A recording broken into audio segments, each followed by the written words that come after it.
welcome. Welcome to the Mezzanine Artist Talk.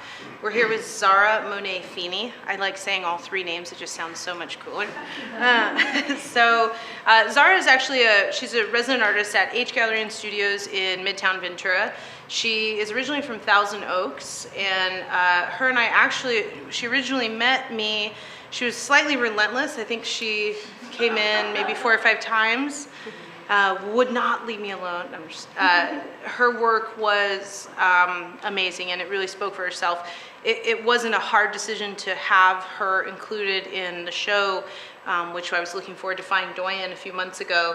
It was a group show at the Government Center, and that was our first working experience. She was a pleasure, and as I got to know her even more, she's thoughtful and kind and funny, and I'm just your biggest fan. Thank you so much. I feel the same about you.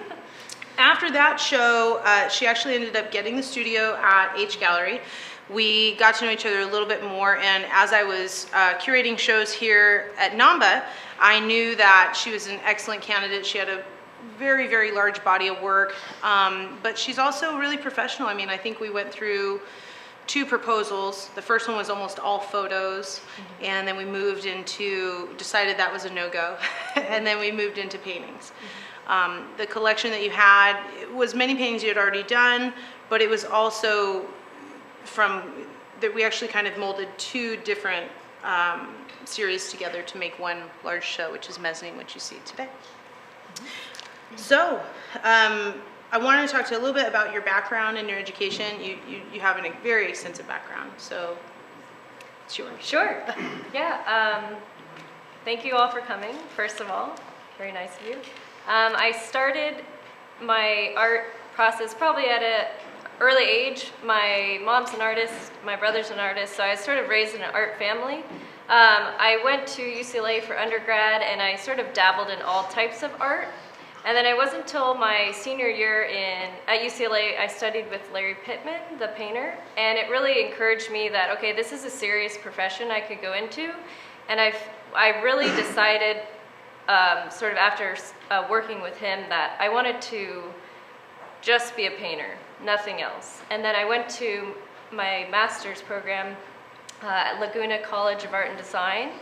And I point this because I'm thinking south from here in the ocean. I always point south. Anyways, so I went there and I studied painting extensively to get my master's. At UCLA, I learned a lot of conceptual theories and how to talk about art and how art history is incorporated with the contemporary art dialogue. And then at Laguna College of Art and Design, we did still study all those conceptual things, but it was more of an atelier, really technical painting school. So I think I kind of got the cart before the horse, but I'm glad I got the education I did because it allowed me to see both spectrums of painting, from really, really highly realistic, figurative to, video art can be painting. So somewhere in between I like to work. What was it about Larry Pittman that you said that you really knew it was all about painting and that's what you were going to do? What was it about him? What were the classes like, or the structure that really kind of gave you that momentum? Yeah, I think it was like a spark in my head throughout his class. I think the way he talks about painting in such a serious way that in a way that I never really had seen before, in a way that for me and what I wanted to do with my career, it seemed like the way he approaches painting and the way he has made a lifetime career in painting, it really inspired me to kind of go in the same path he was. Because your background was actually all in photography when you had started. Right. And that's something I noticed looking through your body of work, that a lot of these pieces actually came from original photographs. In fact, you'll see, if you look really close, you actually see a little bit of repetitiveness as you kind of move through your series. You're sort of using the same figures, and you're actually staging your own models. I mean, when you're painting your subjects, these are your models you're putting together, you're styling them or whatever the case may be, taking the photos and then referencing those later.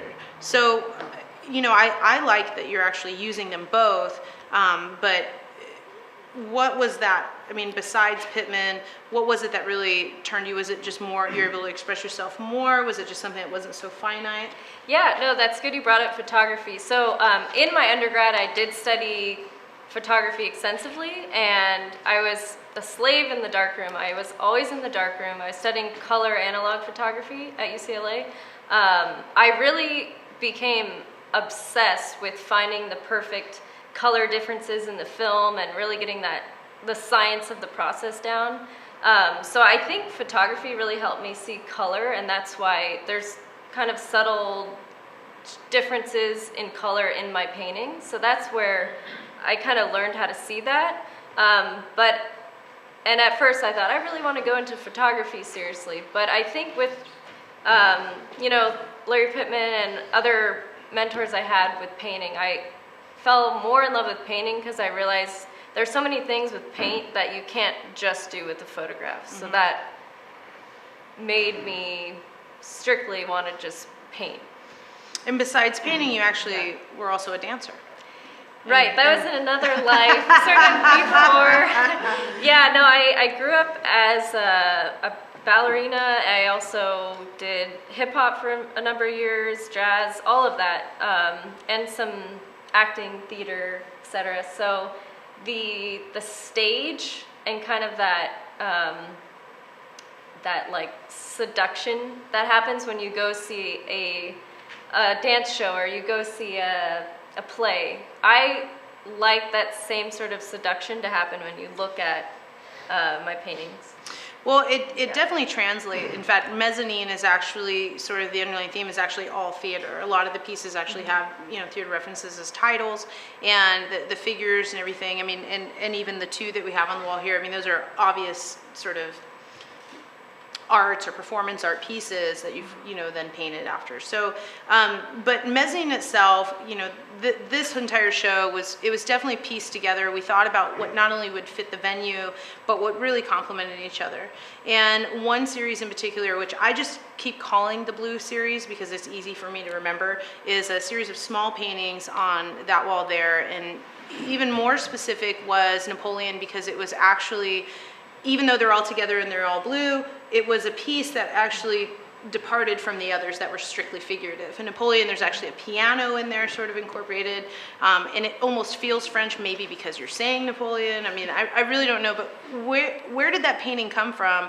And I don't want to ask what was with the blue frames, but what's going on with the blue frames? They're a departure. they're a departure, but they're also very complementary. Sure. So these are part of a series I did. I had a residency in Wisconsin a few months ago, and I had a solo show at the end, and I wanted to make a bunch of small paintings. So there's about 10 other paintings besides those 4, but I wanted the whole room to have a unifying frame with it. So it's kind of just a color choice, like an aesthetic choice that I made, because the images themselves weren't that unified. They weren't that you know, similar. But I thought, okay, if I have these blue frames, it would look more unified. And the walls were actually concrete, similar color to this wall, but they were concrete. So I thought that pastel blue would really pop out. It does pop. I mean, whether it's, I mean, you know, having a non-traditional venue, even without those the spotlights that tend to warm everything up, they stand out. They're on their own, and I really love them as a set. But I specifically, Napoleon was something that really stood out to me, partly because of the piano, partly because of the name, also the size, and it was also felt like a collage. If there ever could be a painting collage, you've really made it happen. So yeah, I'll talk about that one a little bit more. I did a larger painting. I think it was maybe like 5 by, or maybe like 6 by 8, a pretty large painting, and it was actually, I appropriated a painting by Ong, who painted Napoleon. Anyways, and I sort of used that similar idea where you kind of see Napoleon in there, and he's sitting in his throne, and there's his the staff, you know, on the side of where the arm of the chair is. And I use that underlying composite, like kind of pictogram, and then I layer other images directly on top of it. And then I like to alter what is opaque and what is transparent. So you can sometimes make out a really rendered form, and sometimes it's just a flat color next to another flat color. I like those different types of speeds of viewing. Sometimes it's like you can see the image right away, and sometimes it's kind of confusing. What am I looking at? So it's kind of, you're looking at something and you read it really fast, or you look at it and you need a second longer to decide what it is. So I like that your speed of viewing is stalled or accelerated, and those kind of happen at the same time. I think that's what I was thinking with that. I think what you've captured is the ability for something so tiny to actually have so much depth, and that's very unique. It's a really great piece. It's probably one of my favorites in the show. So thank you. Thought I had to talk about it. Thank you. Moving into kind of the underlying themes of your show, if you look around, there's actually no faces. You tend to do more of the body, you'll tend to do more of the action, or maybe you're telling a story by doing layers. What is it about these faceless figures that is this, and it's not only in this show, but really in a lot of your art, there's this faceless sort of tone going on. What's that? Right. I think about that a lot, and people ask me the same question, and I don't know if I want to pull attention away from the face or actually draw more attention to the face by doing that. So I think it kind of does both at the same time. Also, I think with a face, you automatically read the person's, say, gender or their personality right away. So I like to kind of disguise that a little bit, so you can kind of look throughout the painting and the background, and how the kind of collages are working together, versus just looking at someone's face and then that's sort of all you look at. I think when you have eyes, you're probably gonna look at the eyes right away and then kind of forget about the rest. So I like the whole piece to be accounted for you to want to look at all parts of it. Well, I mean, with that same thing, you went into Act 1 and 2, which was an obvious departure from the rest of the show. And Cameron, my gallery manager, we had talked about that in depth, which was, we could just go with everything that's really the same, but these two, and really it was at his pushing that we really throw those in there, and it really added so much to the show. The colors are different. You have neon colors versus the more sort of subdued palette with the rest. But these are a prime example of what you do. These faceless figures, they're gender neutral, and they're just so powerful. They really were the magnet, and really, I wouldn't say magnet, but they were really the anchor for the show in a lot of ways. With that is also another theme that I noticed throughout your work, which is all sort of gender bending and questioning gender roles, and it is a hot topic kind of in today's society, but you've really carried that for years. I mean, that's something that you started, I can tell by looking at your work when you were in college and your work into now. It's a theme that you've carried for years.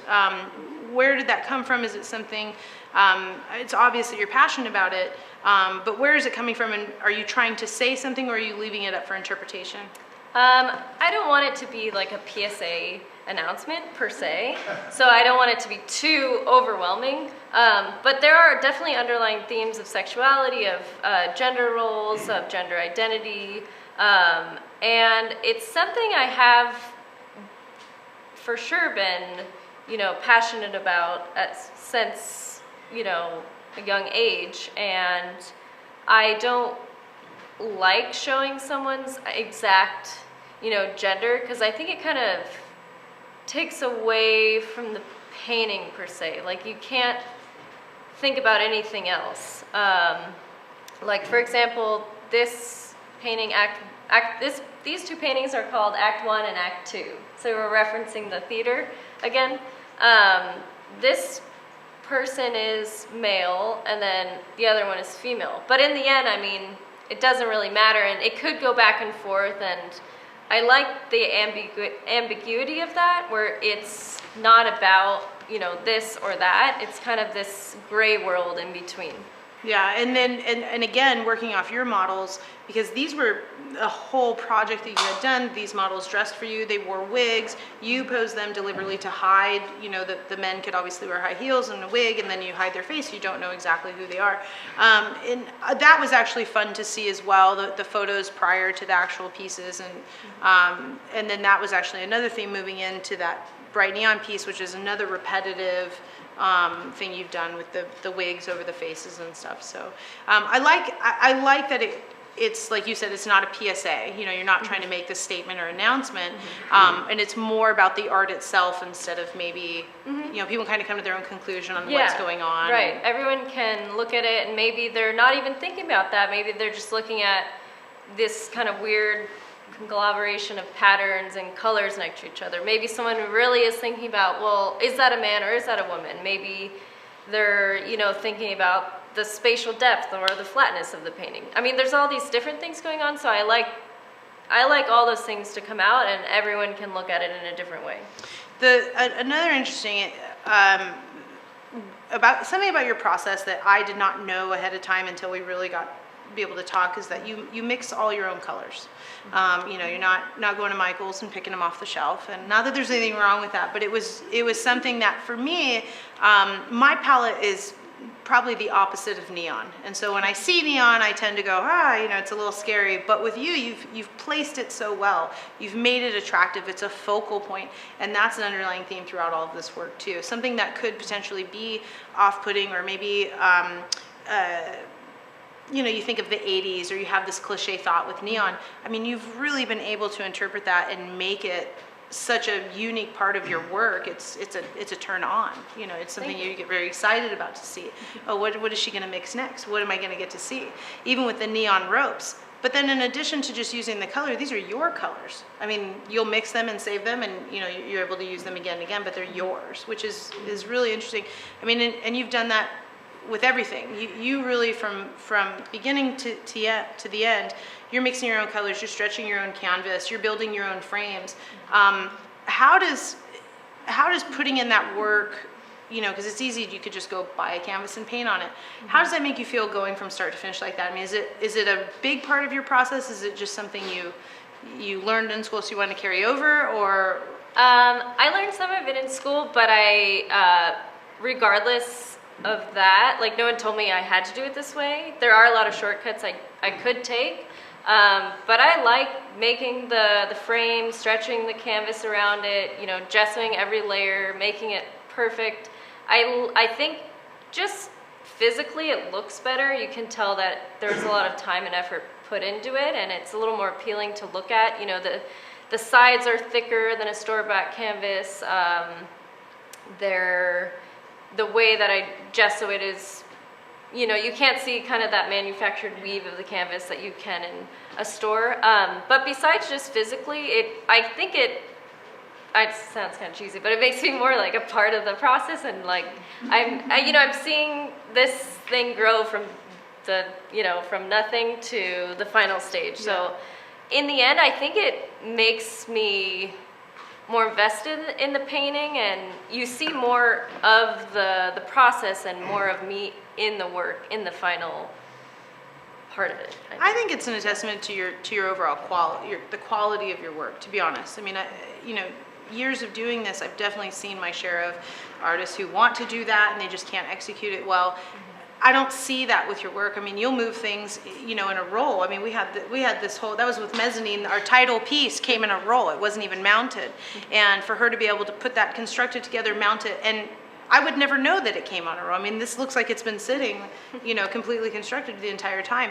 I mean, you really do know the ins and outs of your work, and I think that's, I mean, it's part of what's going to make these pieces last forever. It's part of what is going to make your work really be, I think, even more appealing than, you know, just being able to pound them out over and over again. I mean, you really do know every aspect of each one of these pieces. I do. Really, every staple, every screw, every stroke of paint, like, it's all.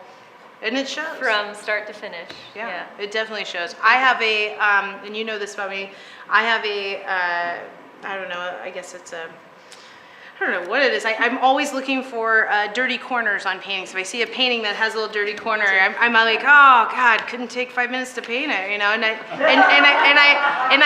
knew I had found the right artist for my next show when I saw her in her studio and she's painting every tiny little corner and like turning it around, and I was like, yes, I love it. You're on the same page. So I mean, it just, I love when somebody can really even take the time for those little tiny details. It makes a big difference. So. What is it that we can see next from you? What other shows do you have coming in? And Sure. I am in a show August 11th in LA. It's on, I think it's Vine Avenue. It's at a place called the Montalban Theater. It's a group show.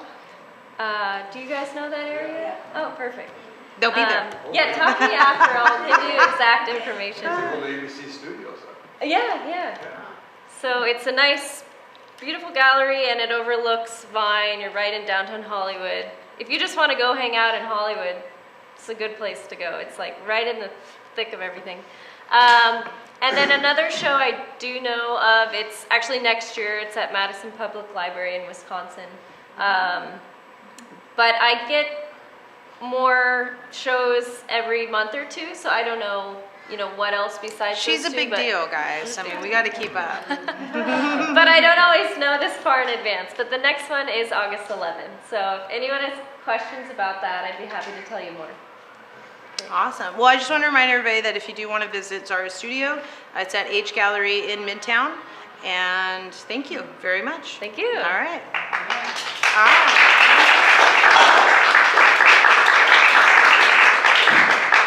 I'd like to go ahead and open up the floor at all. If anybody has any questions, now's time. We can fire away. All right. I never knew that you were into photography before today. I've never gotten a chance to talk to you. Okay, yeah. In that aspect, that's pretty cool. I'm attracted to photography because I can't take a good picture. My life depended on it. So, anyways, I'm interested to know like what kind of photography you were into back then. Sure.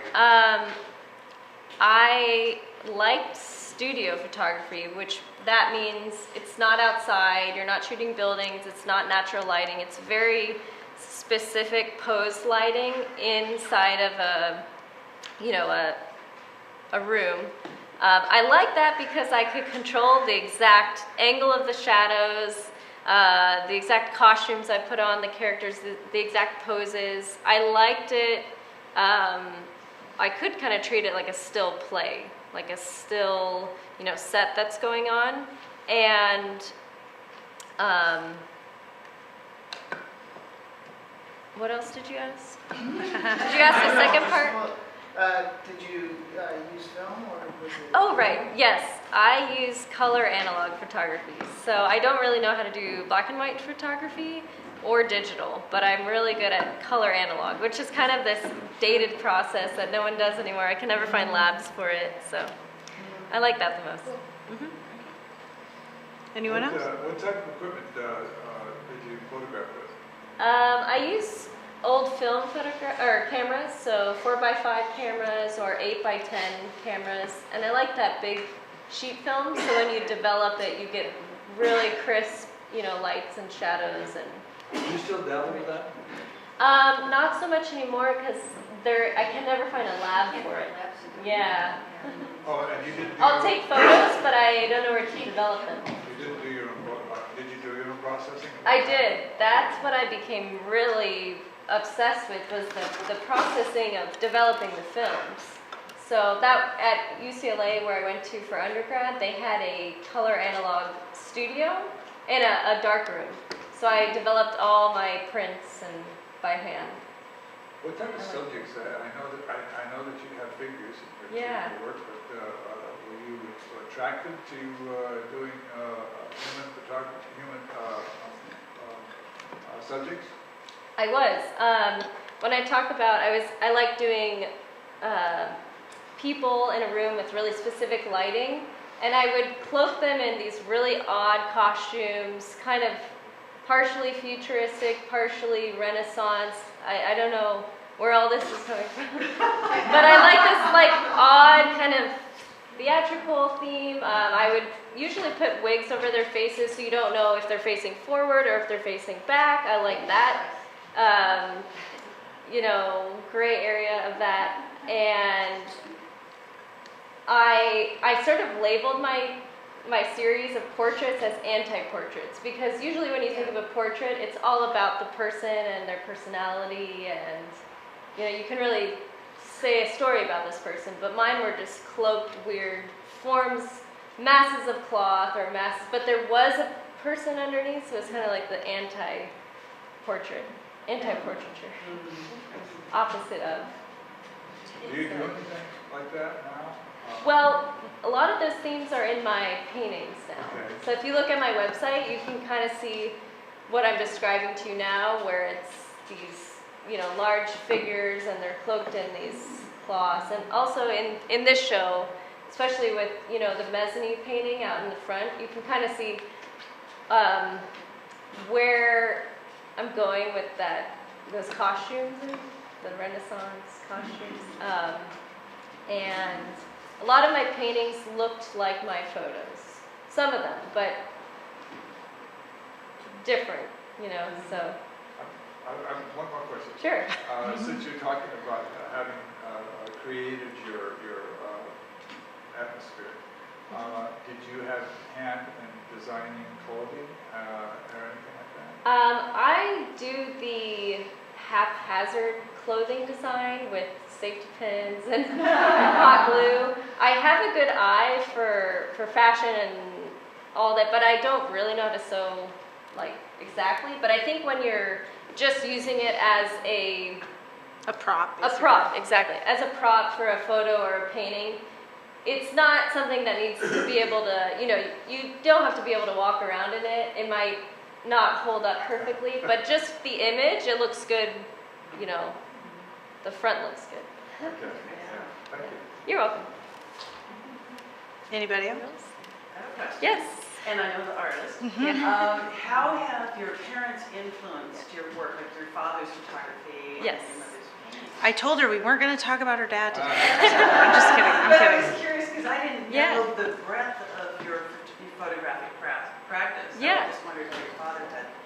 Yeah, no, my dad, he studied photography in the 70s, and he is extremely skilled. He